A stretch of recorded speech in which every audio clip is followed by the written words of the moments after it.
Finally, a video game adaptation that doesn't suck. In fact, this one is good. Really good.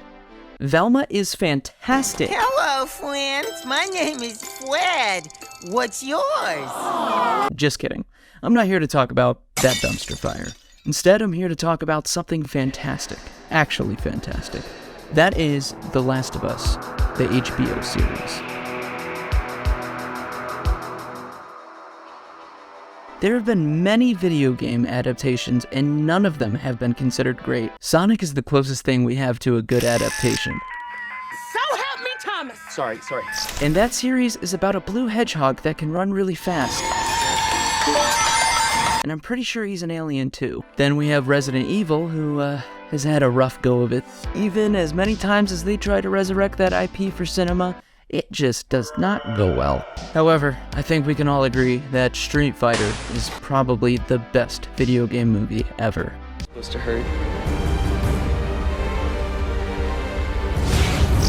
In all seriousness, I'm happy to announce that The Last of Us is an extremely faithful adaptation of the game. So far, only one episode has dropped since the recording of this, so that could change quickly. But right now, it's fantastic. This goes without saying, but spoilers for the game and the show. You see it in big, bold letters. Spoilers, so get ready.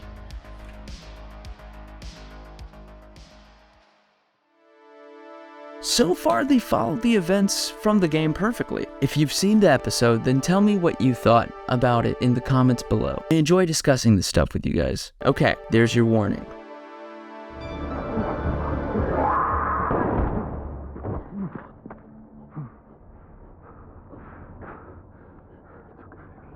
You're safe. Don't move! My daughter's hurt. Her ankle. When I heard that they were doing a Last of Us adaptation, the first thing that popped in my head was, please, just don't fuck this up. However, I found out that the people behind Chernobyl are actually producing The Last of Us, so I was able to rest a bit. Let me be clear. Not the Chernobyl accident, the Chernobyl show. So, don't worry about that. As Chernobyl was an excellent, captivating show without being this high, intense action show. You think that a video game movie would be an easy home run. You've got all the source material laid out for you. All you have to do is follow the instructions, instead of having the studios and directors and the writing staff go through and pick everything apart, changing the IP so much that it's just unrecognizable, with a few fan servicey things that pop up. God damn it. Rest in peace, the Halo show. Ugh, the potential that could have happened with the Halo show. They butchered my boy. Look how they massacred my boy. This time they decided to stick to the source material and expand upon things that were alluded to in the game.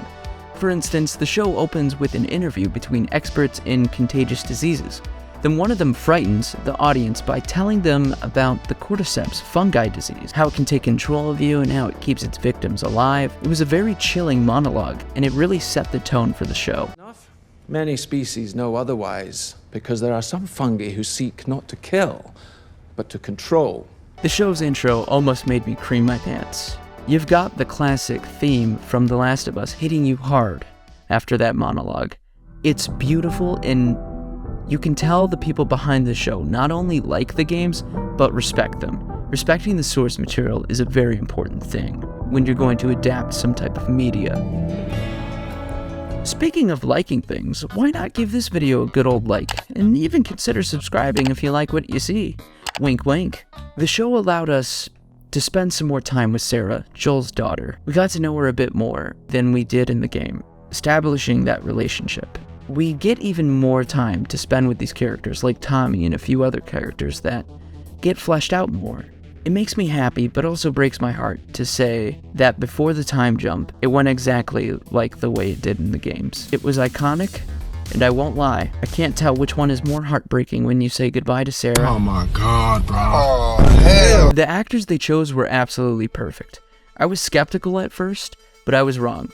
Not about Pedro Pascal. He's perfect. He's just perfect. He's a goddamn, I love that man. But I'm happy to say, Ellie is exactly how I picture a 12, 13-year-old girl in her position. It's perfect. Fuck you. At this point, if you're a fan of the game, you should go and watch the show immediately. I don't want to spoil too much for you, but you need to see these performances for yourself. There were some minor things that they changed in the show, but to be honest, none of it bothered me. It may not sit well with you, but for me, it was fine. Because they got the important bits correct, and they even expanded on those important bits a bit more, which I think is important when you're trying to adapt a piece of media. The game is basically an awesome interactive movie with some great gameplay. The story is finely crafted and so are all the characters. No wonder this would be a perfect fit for a series. Everyone knows that The Last of Us has one of the best finely crafted characters in story, even as simple as the story can be. It's a riveting emotional experience. I used to believe even non-gamers should at least play the game one day. However, in 2023, it's nice to see that they'll be able to have another option to experience this wonderful and emotional story. I'm very excited to see where the show goes. They still have plenty of time to screw it up, but so far this episode was the perfect adaptation in my eyes. If you disagree with me, maybe you can join my Discord and we'll have a discussion about it. How about you? Did you see it yet? What did you think? I absolutely loved it. Anyway, I'll be catching you gamers later. Make sure you flush your toilets. You really don't want that to fester.